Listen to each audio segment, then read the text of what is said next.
I'm doing a follow-up conversation on this YouTuber, Jay Sparkle. And if you did listen to my video, I thank you for listening.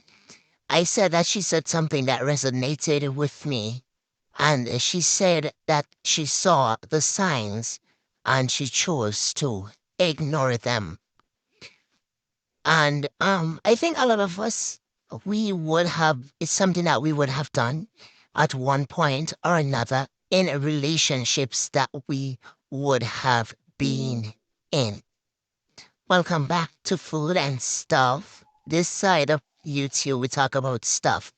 And today I want to talk about listening to your intuition and listening to your gut, or some people like to say your sixth sense, and the importance of doing so, even though it might not give us the immediate result that we want.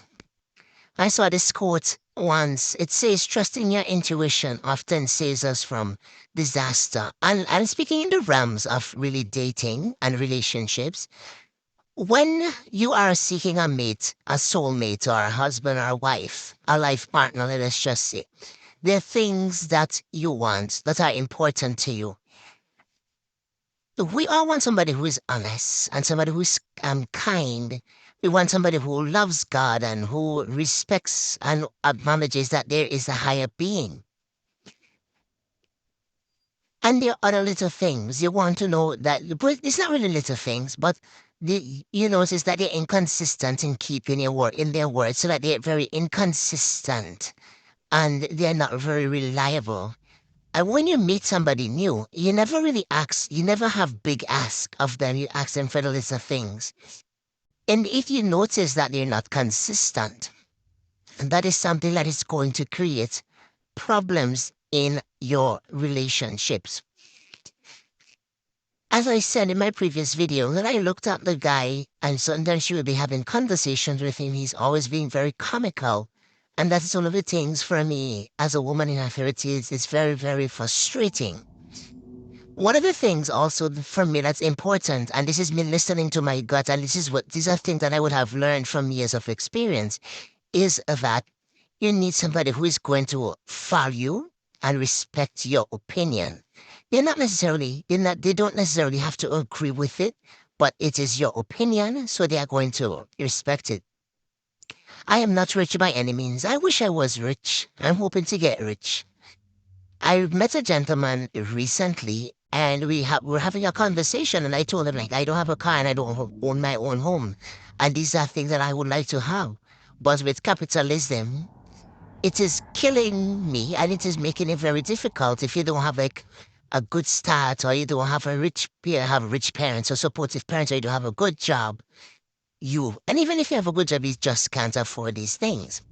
So one day he called me quite recently and he was like, "Oh, I'm visiting." I was like, "Oh, really, really?" And he was telling me I would like to get together with you. And I said, "Well, no, it's not a good time because I'm really busy." To be honest, I wasn't interested. That's why I said that. I said, "I'm really busy and it's not like I can't make it." So he was asking like, how am I doing? I said, "I'm really good. I don't have any complaints. My mind, I am mentally well. I am physically well. So I don't have any complaints. I would say that I'm doing awesome." And then he pointed this out to me, "But you don't have a car and you don't have a house. So you have lack. So it means that you are not well." This man, I think, has some sort of financial wealth, like he's rich, but you don't come into my life and into my circle to point out the obvious things and things that I would have said to you in a moment of vulnerability. It came across to me as very condescending. And me at my big age now, I would not entertain somebody who does or says something like that. Because when there is an argument about serious matters, he is going to have or she's going to have the same condescending tone. And that is why it is important when you're seeking out people that you look at the picture and you try to be objective. Don't look at them through eyes of love, but look at them and say to yourself, if there is an issue and we need to speak, Is it going to become a whole big thing? Is he going to throw things back in my face? Is he going to become violent? Is he narcissistic? We see the things, we see the signs, we see them, and we choose to ignore them. Let me give you another story that I had.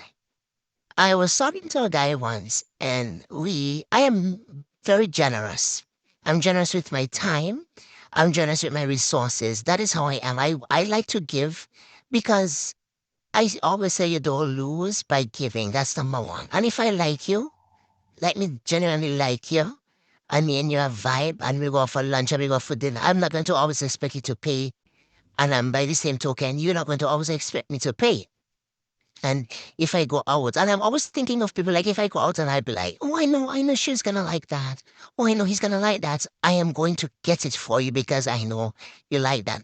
And I don't get that energy from people. It's something that I wish I could teach people to say, this is what I like. But you have to see. And at my big age, I'm not gonna be telling you. And at your big age, I'm not gonna be telling you. If you see me doing things for you, you should have the common sense and the decency to know you need to reciprocate. Anyway, back to the story. So I went and I went in the store and I saw this really nice article of clothing. Really lovely. It was a tie and the colors were so beautiful.